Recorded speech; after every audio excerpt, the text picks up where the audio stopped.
straight down in the undercroft to Sunday school.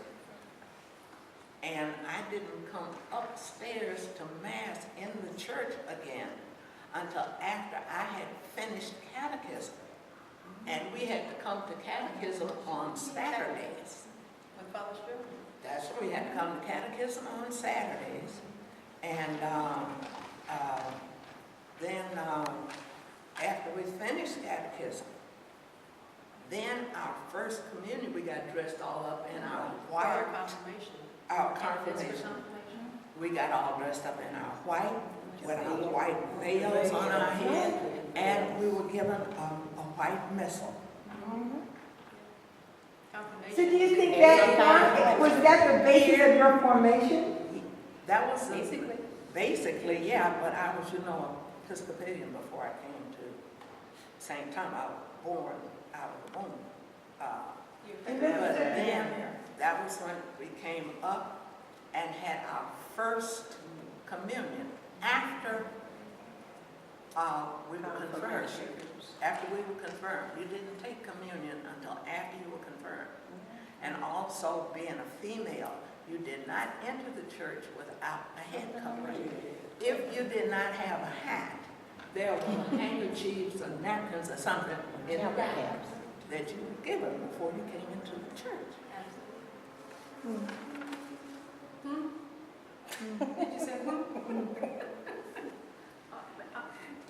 Yes. Just for a point of clarification, the videographer had started recording what Maggie was talking about, which was a different era from what Mickey started talking about.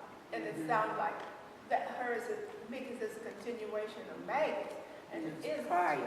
Yeah, prior to it. Mine starts with Father Southern. Mine starts with Father Southern. Father Southern all the way up until, Till now? Until now, she said until, now, you still here. and he was very stern. And I remember, and we had to come to confession on Saturday before we could come to take communion on Sunday. And we were given penance. When you made your confession, you were given penance. And you had to do your penance before you left the church. You did your penance in the pews. As a college student, I went to the church across from Teachers College and confessed and did my penance. Rose? No, I just wanted to know how much rank do you want me to pull on you? Oh, go right. That's why you're here. Come on, 'cause I'm right with you. You jog my mind some more. Well, I was confirmed here in 1939. So I guess that puts me on the senior list. And at that time, Father Southern I was here when this was not a parish. I was here when this church became a parish. Sang in the choir, very happy that Orange Sutherland sit on the end pew back there and I holler, amen, right now. Can you hear? I can't. Can you hear That's me? actually one of my biggest questions. That was one of the points because Father What is Southern, your question? My big question is, what happened? Because at the end of the 19th century, you're not a parish. You're not No, an official. we became a parish. What happened to raise the status is what's not in the records. Oh, okay. Well, I don't know if I really remember that because I was a girl, but I was not, an adult. right. But I was confirmed. What did I just say? 39. I was confirmed in 39. I think he had me 12. 12. Oh, I'm telling my age. It's Don't right. add that up now. You had to be 12 to be And confirmed. I lost my train of thought. Help me out, little old lady with gray hair. You're talking about being confirmed. Yeah, I was confirmed in 39. Father Southern. And we had oral confession. We were, if you didn't come, he called you up, so your parents got you. We had, he really, because a lot of things that I was trained to do here were more Roman. He leaned more toward the Roman teachings in the Roman church. Then because a lot of things we did here, I would tell friends, acquaintances, we do that. They said, well, why do that? I belong to this church. They thought I was in my church. but that goes without saying. I don't want to take up too much time because I do remember a lot and I do talk a lot. I lost my train of thought. But oh yeah, we had to. If you did not take communion, if you wanted to receive communion, you had to come at 8 o'clock. Only the infirm and aged were given communion at the 11. Yeah, we didn't, yeah. It was you 11 remember o'clock that. then. They only started that when Father, at the Father. Uh-huh. 10:30? Yeah, that, I mean, that it, you know, That's right. communion was open, but nobody ever went up, because if you were young, you were under 50, you got off your behind and got here at 8 o'clock. That's right. And his Father Southern's training for us and teaching were more toward Roman Catholicism than it was Episcopal Church, because I can remember discussing. Why is that? Why was that? Was he more? I think he, that was his background, and then he felt that the Church of England, you know, was offshoot, you know, I mean, historically is Roman, you know, so a lot of that he brought here with him, and those of us that came up during that time, that was just our training. I'm not saying that it was good, bad, or indifferent. I'm just talking That's how it about in this particular house. Right. And and of course, you know, our parents told us what to do. So you were here to make your confession, and he gave no communion at the late service. If you wanted communion, you got up and came and ate, because he would pass you up on others to go up there if you wanted, but he'd pass you up. But that was just in his, because I remember after he died and left, and we had other priests there, people looked around at each other, they turned around off the meeting, and we'd be looking at one another, we didn't know what to do.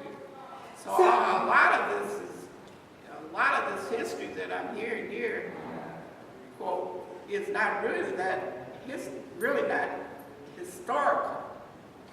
Wasn't this for people who are just coming in? Yeah, Like well, these two people don't have a clue as to what St. Thomas yeah. used to do. But you know, I'm going to hush because all of you know how I can talk. I mean from And the I- St. Thomas perspective, not from other churches' perspective. I'm just saying, because that was really one of the reasons why being a member here for 50 years plus was the voices that I was really intending to Well, we were hear. quite as a church. And people always say St. Thomas was very high church compared to other churches Well, in that the diocese. That was why, because Father Southern instilled and installed and imprinted, or whatever you want to use, a lot from the Roman Catholicism teachings or whatever you want to call it, than the Episcopal Church, because the Episcopal Church historically is really Low church. A&E.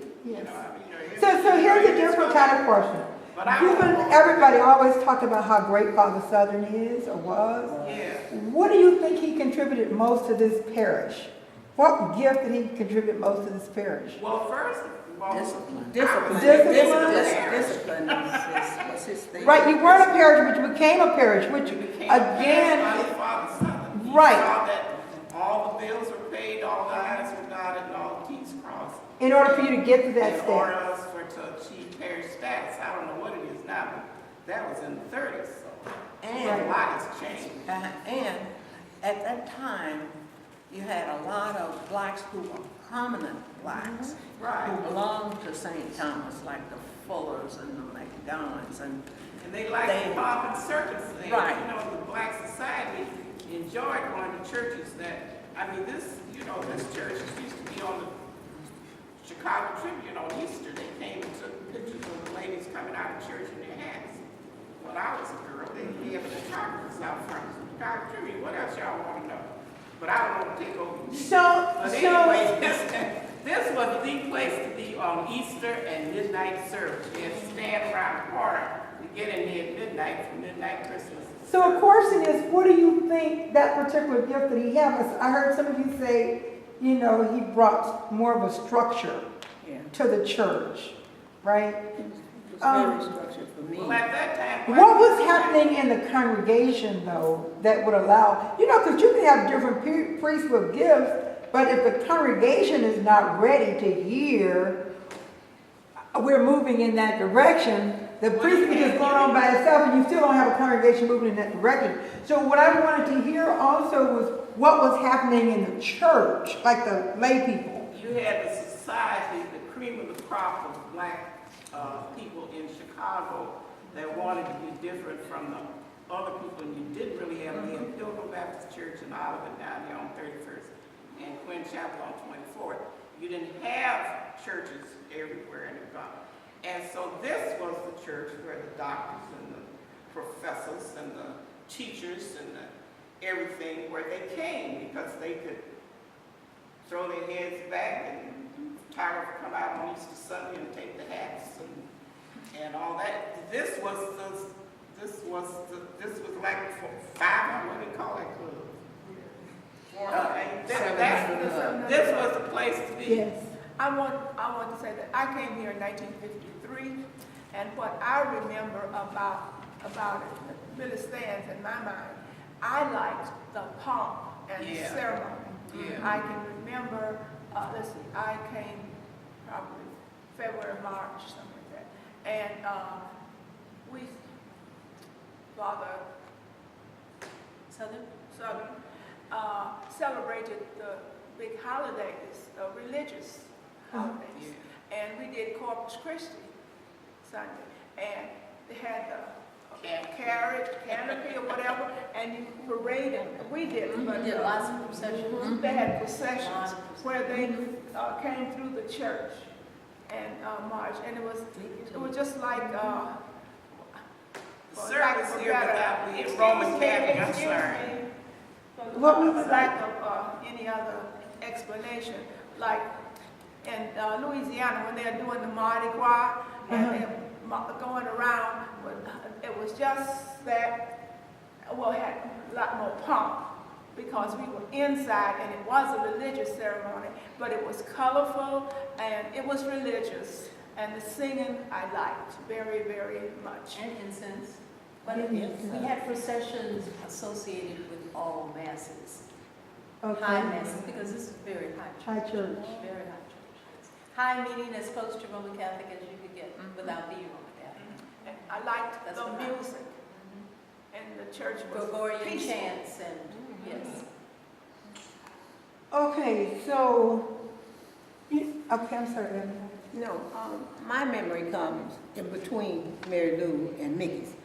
I'm in between that, and Father Southern is it. But I feel that coming from the Undercroft at Sunday school with Sarah Francis as my teacher, and then coming up to 11 o'clock class to be in, we had, and Father Southern demanded, and all of the parishioners, you say, how was this reflected in the membership and all that? He demanded a certain amount of discipline that you must follow the discipline that he put out for you to follow in the church. And that's what we did, even being little bad girls like I was. You know, we sat back there in the back and did exactly what we were supposed to do. Not that we did it down in the Undercroft with Sunday school, but when we were brought up, we were really good. And that was because we didn't want him looking at us. And he had a way, he had a way of just giving you the look. Like parents do, give you the look. Yeah. And, Yes, and, ma'am. and the one thing, he demanded respect. He demanded respect. You didn't interrupt him if he was talking. You addressed him as Father Southern. You know, and it was really a status symbol for everybody to, I belong to St. Thomas Episcopal Church. He was unapproachable for a girl like He myself. was. Yeah, that's interesting. I related to Father Sterling, who was his curate. And so Father Sterling was the buffer between me and Father. I don't ever recall a conversation with Father Sterling. I didn't have it. I was too Not a old. hello, not a goodbye, not a nod of the head, not a anything. I related to Father Sterling as a curate. Mary Lou then Meg. Okay, I want to say that, speaking about respect and discipline and all of that. When I got married in 1954, and we were having rehearsal, and I had a coordinator, what do you call it? And we were talking, and I was talking back with some girlfriends or something. I said, well, Baber, that's the name of the person in charge. Baber said, we're supposed to do this. Father Southern overheard me, and he's from up there, he said, Baber is not running this wedding, I'm running this wedding. You do what I say. And I didn't think I was contradicting anything he had told us, but he overheard the conversation. And he said, you will do it the way I say do it. Yes, sir. All right then. Got that in check. You know, I was thinking about the structure and everything under Father Southern. You know, once Mass started, if you were late coming to church, you better find a seat in the back. There was no such thing as you marching up to get any seat. Where you normally sat, if you sat the third row from the front, if you were late and Father had started the Mass, you better not start up there thinking you would even have a chance of getting there. And then there wasn't the constant in and out, you know. Right. If you had your kids sat there, you took them to the bathroom when you first got here. At the peace, there might be another time that you might be able to go to the bathroom. Otherwise, you'd wait till Mass was over with. But the constant in and out, and I think that's the one thing I remember about him that I kind of miss now. Because when people are late coming into Mass and they want to walk up, it's kind of disturbing to what is going on in the service. And especially if the priest is doing his sermon, you know, the minute you take your eyes off of him or something else happens, I just tend to lose focus then. And, you know, that's just something that seems to be acceptable now, and, you know, nobody does anything to stop it. And the signs then? No, I'm saying it wasn't then. The church was known as the gospel side of the church and the Episcopal Episcopal side. side. There was never any communion if you missed the gospel. That's right, And absolutely. I was approached. I know. Like he had eyes at the back of his head. I still don't take it. Yes, If you that's missed the right. gospel. I mean, I think some of those structural kinds of things or disciplinary kinds of things still carry over today, especially with those who are over the 50-year mark here in St. Thomas, because it's sort of like embedded in them. And here's the other part. They get mad as all get up with these young people who don't know their history. But they haven't been taught. But that's my point. There is not this carryover. So you really can't, right, you really can't blame them. Because I remember J.D. saying this a long time ago. He cannot stand people running across the altar without stopping and genuflecting. I mean, he's like, that just gets on his last nerve. You don't go across it. He's saying young kids keep doing these numbers all the time. He said he just had to say. Jim Moore was the trainer of the acolytes. And he said he just had to stop paying attention to it because it was driving him crazy to see it happen. And I think this is where we need to return to some of the practices that we used to have.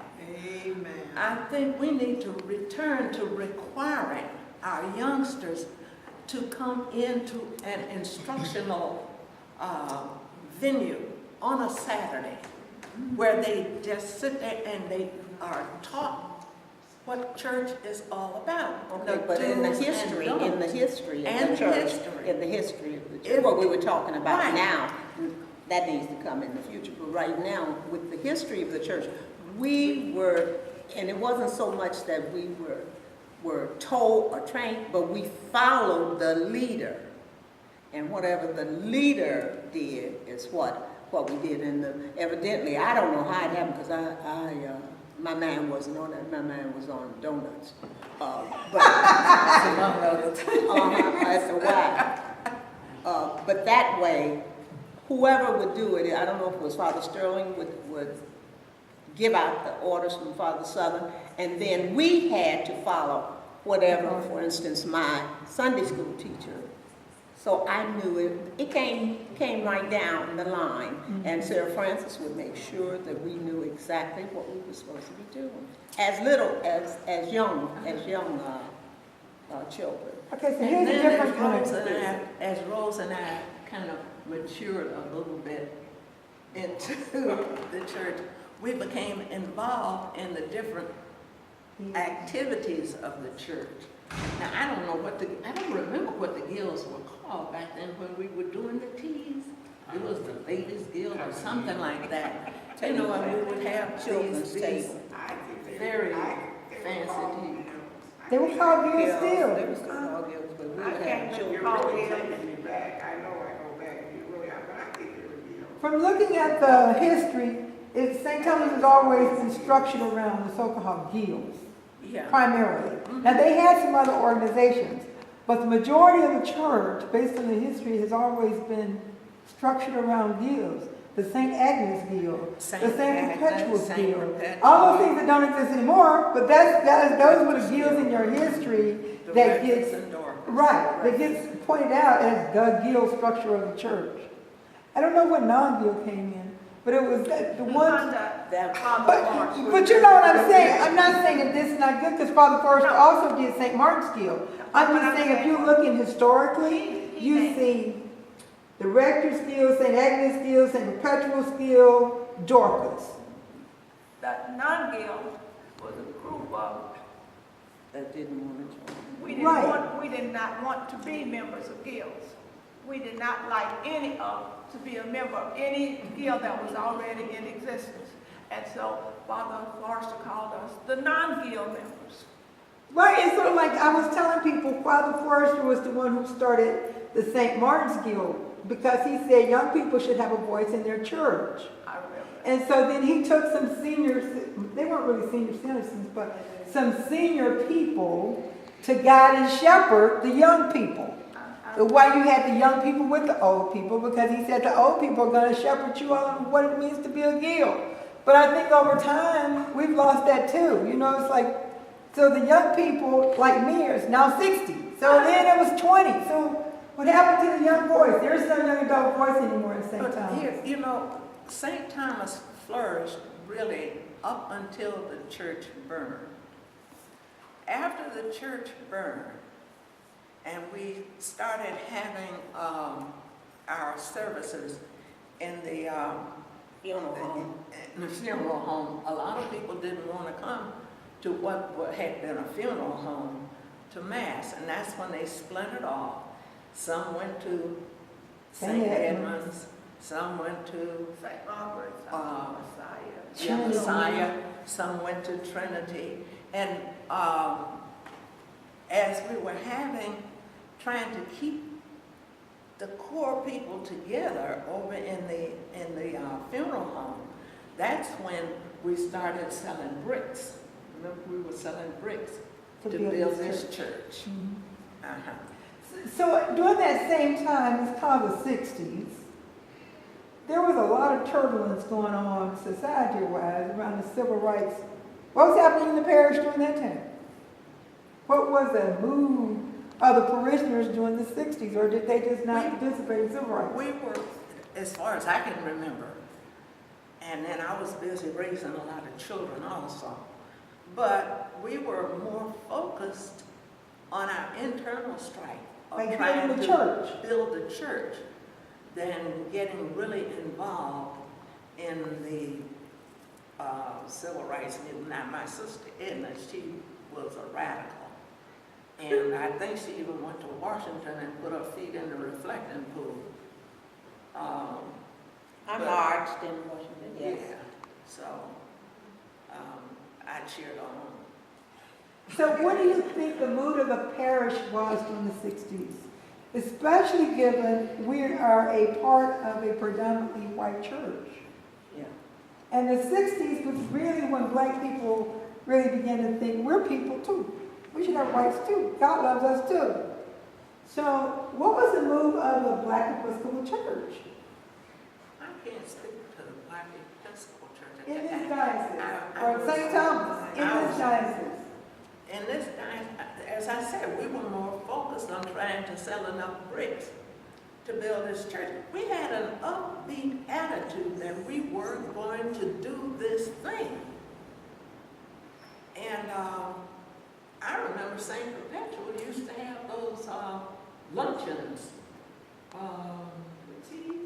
No, these were the luncheons. Corpus. Yes. You know what, Pat, I think in the 60s, and I'm trying to put it around myself, yeah. During that time, civil rights did have so much in our life outside of the church. Well, in my group, the group of us that I was with, had so much going on outside of the church. But my thing was just try to get the mass on Sunday to get in here and all that, because that was my upbringing, my training and all that, go in and get through with that, so I could go out, and if I had to go to some meeting or do something else, you know, I did. And I was not encouraged in the church in St. Thomas, put it that way. To be involved with that. To be And yet, you know- as radical, maybe, and I wasn't, you know, I'm still very passive, but it was a little, I was a little more radical than maybe. What's interesting about all of that is that's when the demise of most black churches began to happen. So you have no black churches on the west side now. Just one, close to Oak Park. And most of the south side ones are either gone or are going. And so, you know, it begs to question, what was the mood or the attitude of African Americans? Was it such that the diocese thought, they're so passive, we can do whatever we want to? Because what they actually did was close the Woodlawn Church, close the East Church, start murdering churches, and so the people that they thought was radical, they sent them packing. Black, white, and otherwise, they sent them packing out of this diocese. So I just wanted to know, like, well, where was the black community in the Episcopal Church doing all of this? I think this is around the time when Mrs. Montrose was that link back and forth between the diocese and St. Thomas. It could have been, but that's what I'm saying. It's really hard when you've not been in the mix to know, right? And I always say the people of St. Thomas need to know our history in order to grow the church. If you just come in and plop down and think you can grow from where you are without knowing anything about this history, it's not like that lady that used to live across the street when our stove burned down. You guys know when we used to do breakfast? Yeah, we used to do breakfast. And so person said, well, we don't have a stove. The stove is down. I said, well, somebody in this neighborhood probably got a stove. I think I'm going to go across the street and start ringing them bells. I went across there. Yeah, that lady told us, come on in. Yeah. But the one thing she said, we said, why don't you come back over here to church with us? And she said, oh, no, I could never go in that church. And we said, well, why not? That church, people that go to that church wear furs, and they have chauffeurs to pick them up. And if I go over there, I said, well, them people gone. They're all dead now. So nobody have any chauffeur coming. You should just come on over here. We'll welcome you. You let us use your stove to cook breakfast. So she said, I can't go over there. I'm sure their spirits are still over there. Even though the church is down, this new church, those people were so powerful over there. I don't want to go over there. I don't ever feel like I would be welcome.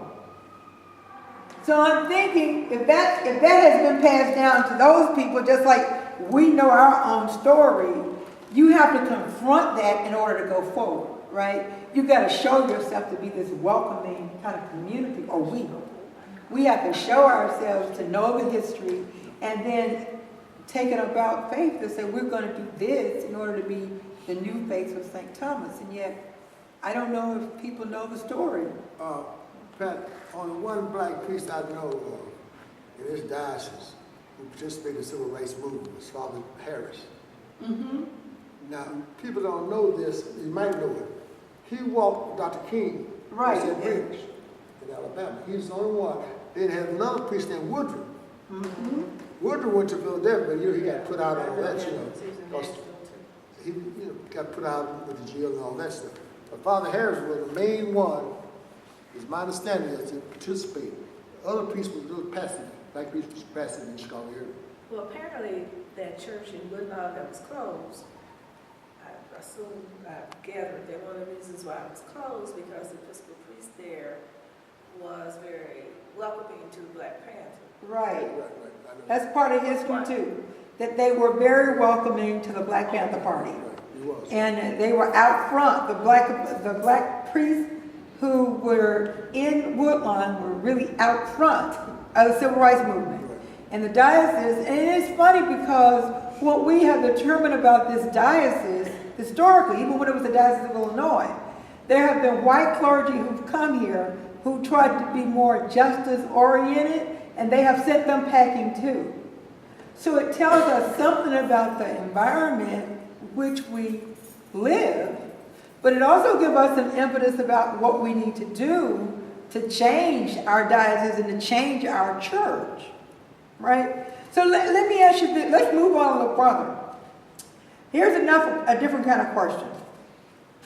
Under Father Etten, when you look at the history, it talks about, you know, the State Street corridor and the housing developments and how St. Thomas was called to do outreach to the corridor.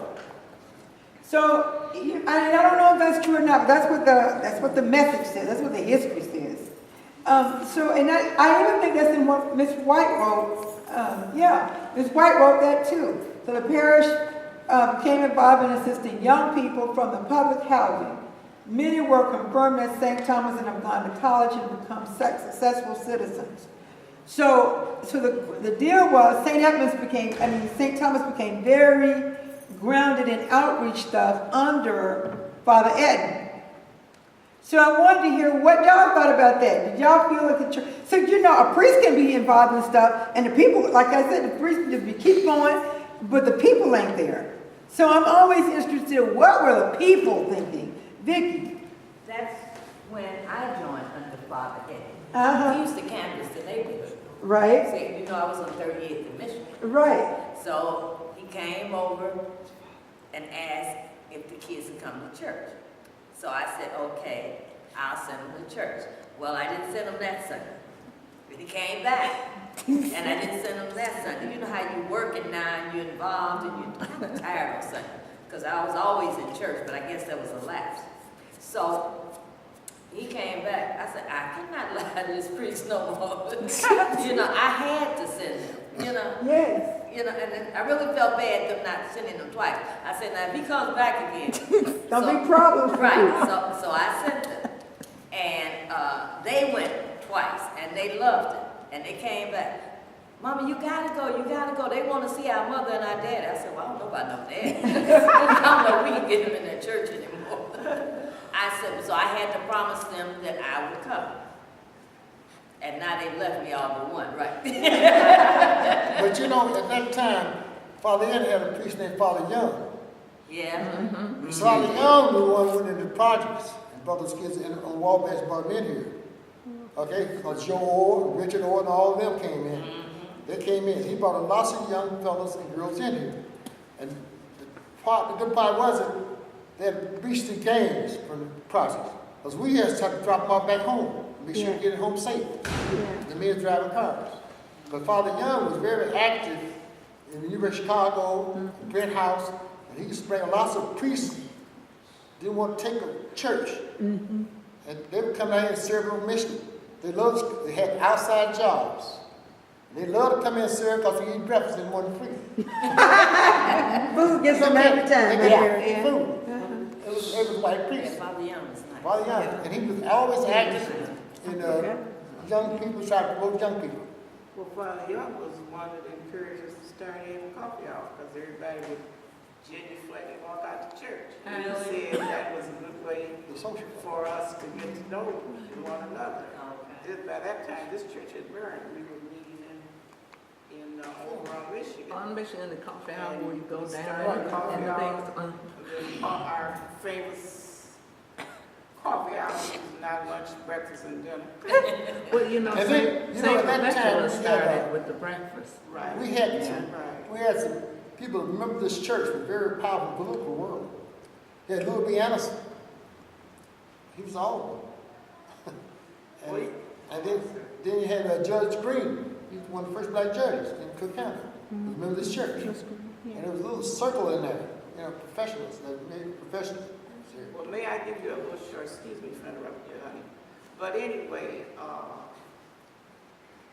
this church historically, you know, you have to know your past to appreciate the future. This church historically was for the so-called elite of the blacks of the city of Chicago. You couldn't get in here on midnight Christmas Eve. And You didn't come at 9:30. You could just forget it, stand out on ice and snow. And this Easter Sunday, the Chicago Tribune used to have pictures of the ladies walking out, and men used to come in there. I know I'm dating myself, but I do remember this. They had their top hats and their frock coats, and they walked out the church. The Chicago Tribune stood there and took a picture and put them on the front page. But you have to understand, I was born here, so I've been here a long time, and I know. And this was the place to be on the high, you know, not so much that we had a big